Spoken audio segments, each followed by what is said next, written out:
Earlier this year, Jets coach Robert Saleh joked that if he had his way, he would draft nothing but defensive linemen, and if general manager Joe Douglas had his way, they would draft nothing but offensive linemen for the Jets. Well, they brought in some offensive linemen already. I think in this draft, it's going to be Robert Saleh's turn to get what he wants. With the Jets sitting on the number 4 and the number 10 pick, they are in prime position to really get an elite pass rusher. Maybe not one of the top 2 in the draft. Pass rushers could go 1-2, but they could get a really good one at number 4, and Purdue's George Karlaftis is a guy that I would look at very strongly for them right there. He didn't have a ton of production during his college years, particularly his last year with the Boilermakers, but he has the speed and the athleticism and the strength to be a really dangerous end. And if you put him opposite Carl Lawson, who they hope will come back healthy next year, with a defensive line that includes Quinnen Williams and John Franklin Myers, and maybe if they bring back Foley Fatukasi, well, then maybe you've got something there. That defense could suddenly become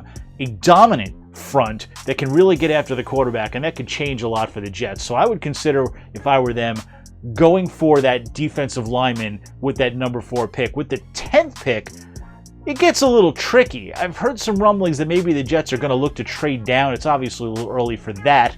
Maybe they can accumulate an extra number 1 for next year, but assuming they stay at number 10, they need more weapons for Zach Wilson, and a receiver obviously would be good for them to pair with Elijah Moore and Corey Davis. It's kind of take your pick right now of who that top receiver is going to be in the draft. I would look at Ohio State's Garrett Wilson in this spot, a guy who just had a huge year for the Buckeyes and has all the skills you'd want, the size, the speed, the hands. Certainly would fit well into the Jets scheme.